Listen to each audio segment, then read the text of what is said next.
Okay, welcome back to the Canadian Gooner YouTube channel.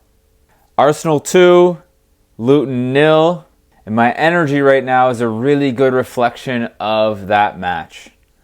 That was boring. That was a really boring match to watch. The City match I found exciting, and people called that boring. If people want to call a match boring, go watch Arsenal 2, Luton 0 on April 3rd, 2024. Whoa, what a snooze fest. But regardless of the energy I'm in, we're here to bring you the facts. We're here to bring you the analysis. We're here to bring you the player ratings. And then we can just move on. Because the less said about this match, the better. So, let's start with the positives.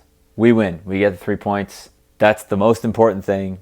First and foremost, get the 3 points. Yes, it would have been nice to score more goals. In fact, I predicted a 4-0, but I'd also predicted a much different lineup than what we saw. So there were a few surprises in today's lineup. It made a lot of changes. And, looking at the lineup, I'm not surprised that the match was kind of flat, and we were flat. We weren't bad, we weren't good. It was just really meh the entire match. Even the goals, it was like, okay, yay, we scored. It didn't feel like very energizing. So I guess the players are a good reflection of me today, which is just lower energy. I live in a cabin here in the middle of the woods. There's a massive thunderstorm going on all night last night. I woke up at 2 a.m. and I didn't go back to sleep until 7 a.m. Slept a little bit, and it's been kind of like this all day. So I wonder if the boys, was there, for people in London watching this, was there a thunderstorm in London last night? If so, let me know, and if so, maybe that explains the match today. But I digress. Again, we won, so it's positive, and we keep positive. This is a positive channel. Regardless of what happens, we stay positive. And we won today's match. We got the 3 points. That's the most important thing. As we speak, City is up 2-1 on Aston Villa. I don't expect them to drop points. But it's okay. This is why our point the other day was good. Because as long as we take care of business, we remain ahead of City. We just have to hope Liverpool slips up somewhere. And I have a feeling maybe they will. Maybe we will too. Who knows? So really, I'll talk on a couple things here. And then I'll go through the player ratings and we can move on. Because like I said, the less said about this match, the better. And there are bigger, more, well, not more important, but tougher matches to come. And I think we'll see different lineups, different players, and different energy in those matches. So the first thing I want to touch on is ESR. ESR, first start, I don't know how long. He looked bright in the first half. And in fact, he played a pivotal role in the first goal.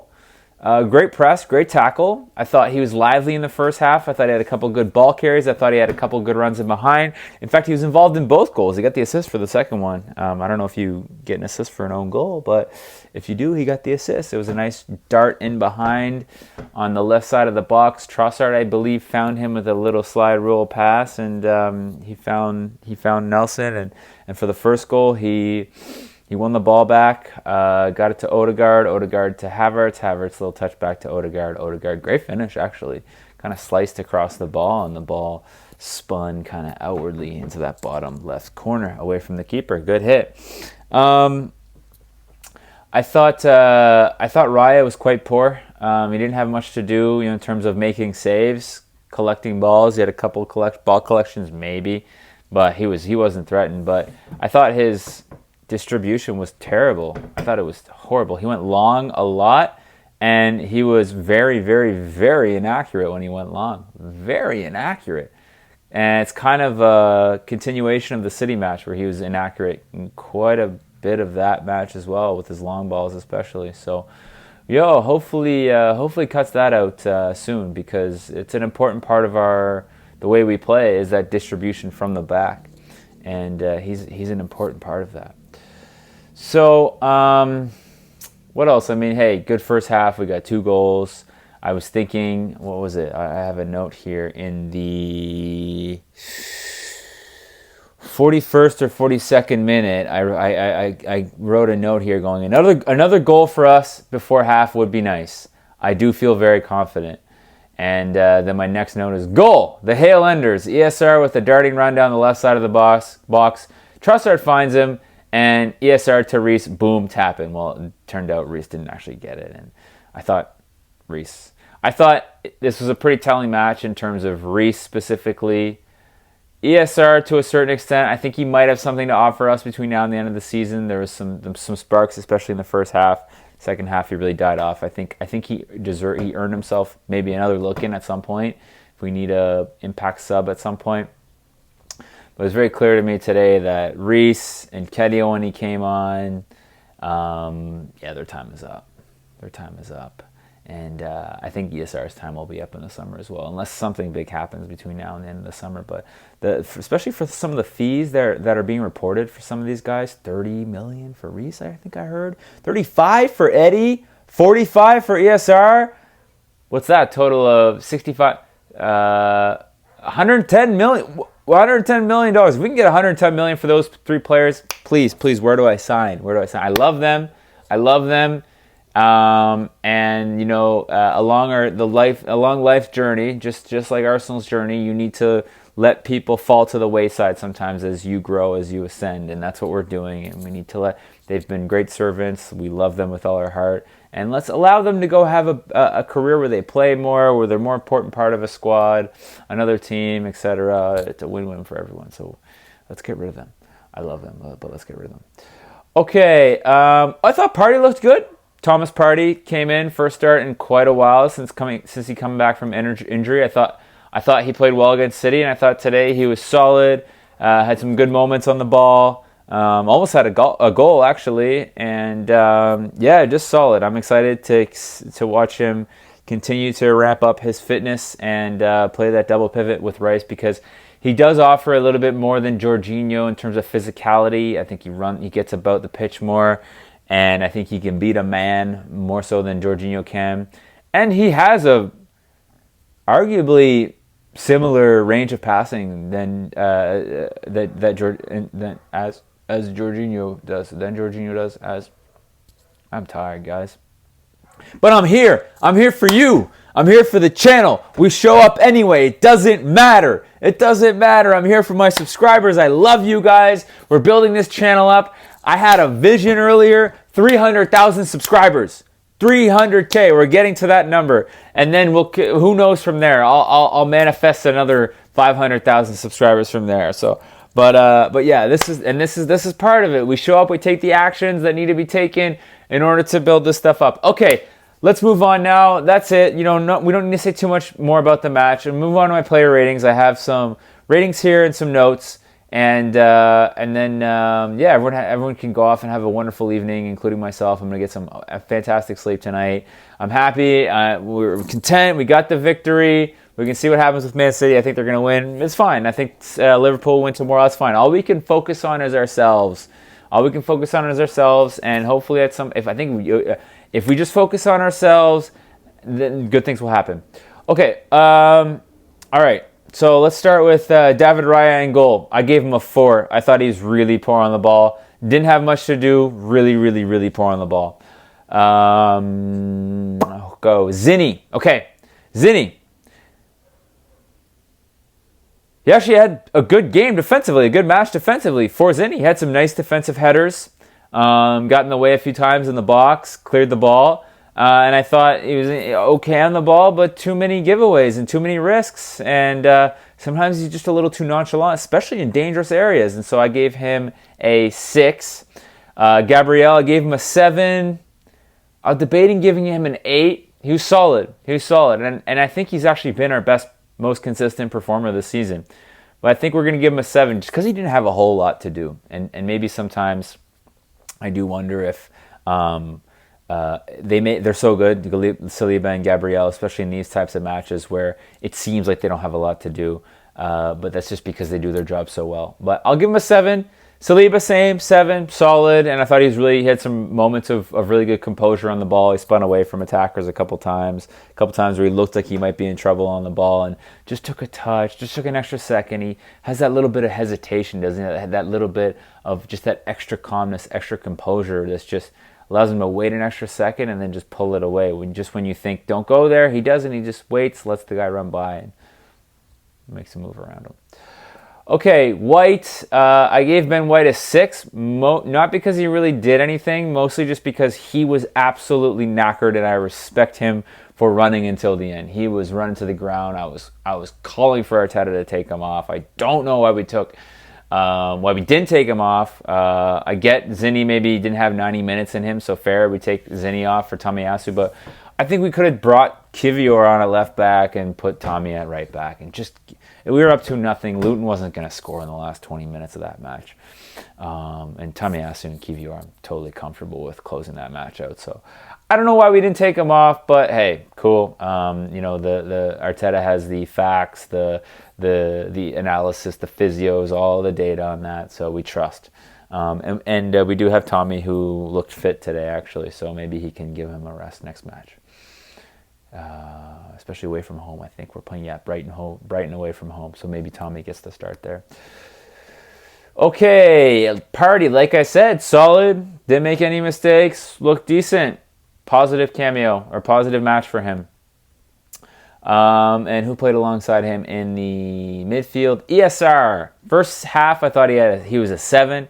He was lively, he was involved in both goals, and then second half he just disappeared. He fell off a cliff. I gave him a 5 in the second half. I think he was tired, much less involved. So promising, and also maybe in the second half we saw why he hasn't been getting minutes. So overall, 7 in the first half, 5 in the second. Averages out to a nice 6 in the middle. Okay, Odegaard, 7 as well. Scored the all-important first goal. But overall, I didn't think he was in his influential best. He worked hard. Again, I was calling for Arteta to take him off, give him a rest, although he didn't look as tired as Ben White at the end, to be fair. And even Gabriel looked kind of tired towards the end, I thought. But he just wasn't his influential best. And, I think he may have suffered from the players that were starting around him. You didn't have Saka, no Martinelli. He had Havertz, but even Havertz looked kind of tired. We'll get to that in the next couple of ratings here. Okay, Trossard on the left, 6. Had a couple great pieces of skill where he just completely burned his man and made them look foolish 2 or 3 times, the right-sided defenders for Luton, but didn't really do anything really otherwise. Didn't create anything. No. Other than the slide rule pass to ESR for that goal, but still a 6 for me. Just not enough influence. This was really just a match of 6s. The whole match was a 6. The whole team was a 6. Okay, as a whole. On the right, we had Reece, 5. He got in the way and helped force the own goal. He should have scored. It was an easy tap in, and it went through his legs. Doesn't really offer much, Good riddance in the summer. We love you, Reece. I remember when Reece was a 17-year-old wonder kid, and I heard one commentator compare him to Neymar. That hasn't quite happened. Havertz, looked tired. Nice assist on the Odegaard goal. Would have been a 5 without the assist, but I bumped him up to a 6 with the assist. And I made a comment at one point in my notes here, or at some point in the first half, if Havertz's touch was just a little tighter and a little less loose, and some of the actions were just a little tighter, a little less loose, and maybe that was a result of him being tired today. But I noticed this, especially earlier on in the season. I thought this a lot. If his touch is just a little tighter, there's a world-class player in there, or potentially world-class player in there. I really believe that. Maybe with some improvements in his finishing as well. Yeah, probably. Maybe not world-class. Maybe that's a bit of an over-exaggeration. But the potential. It's like something really, you just watch him and there's something there. There's something there that he hasn't tapped into yet. And he's improved, and I think he's been great recently, and he's been great filling in the 9 role. Although I think we need a proper striker this summer for sure. But there's just this little extra that if he taps into, and I if anyone's gonna help him tap into it, it'll be Arteta. Maybe Guardiola could as well, or someone like Klopp. But I think Arteta is a good manager for him. I think we could see him become more of a 15 and 15 guy, 15 goals, 15 assists, maybe. I think he has the potential to score 20, honestly, in the Premier League. I really do. I've watched some of his old Bayer Leverkusen highlights. He was an absolute force, finishing like Didier Drogba, but I don't know what's happened since then. We see it in glimpses now. Okay, now as for the subs, who came on? We had Nketiah, 5. All I put here is he's going to go in the summer. Yeah, there's not much more we need to say there, I don't think. The less said, the better sometimes. I love you, Eddie, but $35 million for you, please.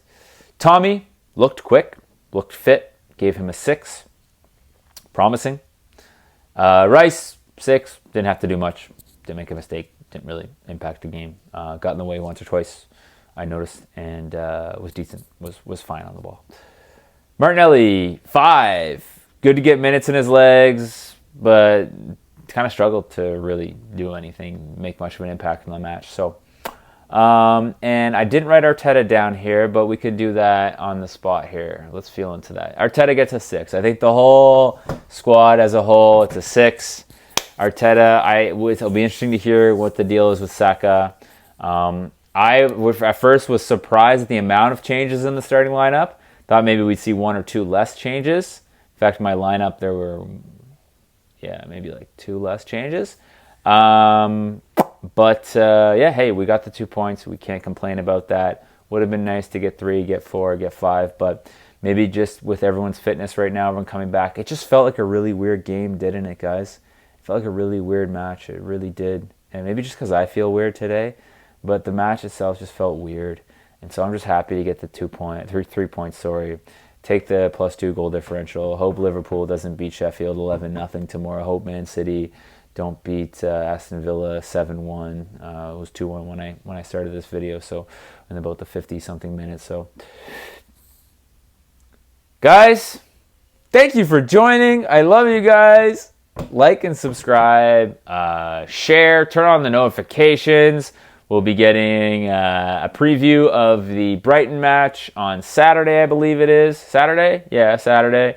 Maybe a video between now and then on some transfer talk. We definitely need a striker, in my opinion.